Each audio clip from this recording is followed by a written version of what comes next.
আজকে আপনাদের সাথে 3 পাউন্ড চকলেট স্পঞ্জ কেকের বেজের রেসিপিটা শেয়ার করব। আশা করি আপনাদের কাছে ভালো লাগবে। তাহলে চলুন শুরু করা যাক। কেক তৈরি করার জন্য প্রথমে আমাদেরকে সব শুকনো উপকরণ চেলে একসাথে করে নিতে হবে। এই জন্য আমি একটা চালনি নিয়ে তার মধ্যে দিয়ে দিলাম 1 কাপ প্লাস হাফ কাপ পরিমাণ ময়দা। এরপর এই ময়দা থেকে আমি 3 টেবিল চামচ পরিমাণ ময়দা সরিয়ে নিব। অবশ্যই একদম সমান করে সরিয়ে নিতে হবে। এরপর এই ময়দার পরিবর্তে আমি 3 টেবিল চামচ পরিমাণ দিয়ে দিব কোকো পাউডার। চেষ্টা করবেন চকলেট কেক তৈরি করার সময় ভালো ব্র্যান্ডের কোকো পাউডার ব্যবহার করতে। কোকো পাউডার যদি ভালো না হয় তাহলে কিন্তু চকলেট কেক খেতে একদমই ভালো লাগবে না। চকলেট কেকের মধ্যে বালির একটা কিচকিচানি থেকে যাবে। এরপর এর মধ্যে দিয়ে দিব 1 চা চামচ প্লাস হাফ চা চামচ পরিমাণ বেকিং পাউডার আর সামান্য পরিমাণ দিয়ে দিব লবণ।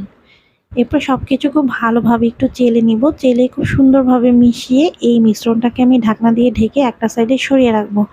অবশ্যই ঢাকনা দিয়ে ঢেকে সরিয়ে রাখতে হবে, খোলা কিন্তু রাখা যাবে না। এরপর এখানে আমি নিয়েছি রুমের স্বাভাবিক তাপমাত্রায় থাকা 6টা ডিম। যেহেতু আমি 3 পাউন্ডের কেক তৈরি করব, এই জন্য আমি এখানে 6টা ডিম নিয়েছি। ডিম ফ্রিজে থাকলে অবশ্যই 1 থেকে 1.5 ঘন্টা আগে বের করে রাখতে হবে। এরপর একটি ইলেকট্রিক বিটারের সাহায্যে আমি ডিমটাকে কিছুক্ষণ একটু বিট করে ফেনা ফেনা করে নিব। যখন একটু ফেনা ফেনা হয়ে আসবে তখন এর মধ্যে আমি হাফ কাপ প্লাস 1/4 কাপ চিনি অল্প অল্প করে দিব আর বিট করব। ততক্ষণ পর্যন্ত আমি বিট করব যতক্ষণ না পর্যন্ত চিনিটা সম্পূর্ণ গলে যাচ্ছে। আর আপনারা চাইলে চিনির পরিমাণটা কিছুটা বাড়িয়ে বা কমিয়ে নিতে পারেন, কিন্তু অতিরিক্ত বাড়ানো যাবে না, আবার অতিরিক্ত কমানো যাবে না। বিট করতে করতে যখন চিনিটা সম্পূর্ণ গলে যাবে আর বিটারের সাহায্যে যখন কিছুই লিখবো তখন এইরকম দেবে যাবে না, কিছুক্ষণ স্থায়ী থাকবে, তখন বুঝতে পারবেন ডিমের ফর্মটা একদম পারফেক্ট হয়েছে। এরপর এর মধ্যে আমি দিয়ে দিলাম 1 চা চামচের মতো চকলেট ইমালশন আর দিয়ে দিলাম 1/3 কাপ পরিমাণ রান্নার রেগুলার তেল। এবার বিটারের সাহায্যে একদম লো স্পিডে বিট করে নিব 10 থেকে 15 সেকেন্ডের জন্য। অতিরিক্ত বিট করা যাবে না, তাহলে কিন্তু ডিমের ফোমটা বসে যাবে। বিট করা হয়ে গেলে আমি বিটারটা অফ করে দিব। এরপর এই ডিমের ফোমের সাথে আমি আগে থেকে মিশিয়ে রাখা শুকনো উপকরণ দিয়ে দিব। এই জন্য আবারও চালনি নিয়ে নিলাম। চালনিটা নিয়ে খুব ভালোভাবে আবার একটু চেলে দেন আমি মিশিয়ে নিব। চেষ্টা করবেন যে কোনো কেক তৈরির ক্ষেত্রে 2 থেকে 3 বার শুকনো উপকরণ চেলে নিতে। আর চকলেট কেক তৈরির ক্ষেত্রে তো অবশ্যই চেলে নিতে হবে। চেলে নেওয়ার পর একটা হ্যান্ড উইক্সের সাহায্যে আমি খুবই আলতো হাতে এই শুকনো উপকরণটা ডিমের ফোমের সাথে মিশিয়ে নিচ্ছি।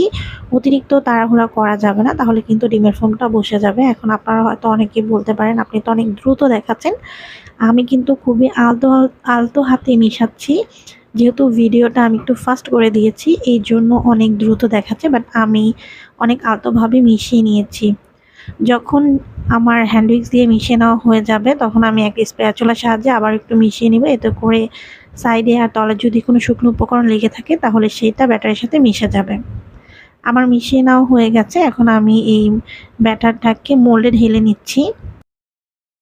আমি এখানে 7 ইঞ্চি সাইজের স্কোয়ার শেপের মোল্ড নিয়েছি এবং 7 ইঞ্চি বাই 3 ইঞ্চি সাইজের একটা পাউন্ড কেকের মোল্ড নিয়েছি। এই মোল্ডের মধ্যে আমি ব্যাটারগুলোকে ঢেলে নিচ্ছি, যেহেতু এটা রেক্ট্যাঙ্গেল শেপের কেক হবে। এরপর একটা কাঠির সাহায্যে খুব ভালোভাবে একটু ফ্লাপ করে নিচ্ছি, এতে করে ভেতরে এয়ার বাবলস নষ্ট হয়ে যাবে এবং উপরের সারফেসটাও সমান থাকবে। এরপর কেকটাকে আমি 160 ডিগ্রি প্রিহিটেড ওভেনে আপ ডাউন হিট অন করে 160 ডিগ্রিতে 40 মিনিটের জন্য বেক করে নিয়েছি। ওভেন বেঁধে আপনাদের সময়টা কম বা বেশিও লাগতে পারে। কেকটা হয়ে যাওয়ার পর আমি সম্পূর্ণ ঠান্ডা করে কেকটাকে ডিমোল্ড করে নিয়েছিলাম। এখন কেকটাকে আমি 3টা লেয়ার করে কেটে নিচ্ছি। আপনাদেরকে একটু কেকের ভেতরটাও দেখিয়ে দিচ্ছি। আশা করি আমার আজকের রেসিপি আপনাদের কাছে ভালো লাগবে আর বড় কেক তৈরি করার ক্ষেত্রে উপকারে আসবে। আজ তাহলে এ পর্যন্তই। সবাই অনেক ভালো থাকবেন, সুস্থ থাকবেন, নিরাপদে থাকবেন। আল্লাহ হাফেজ।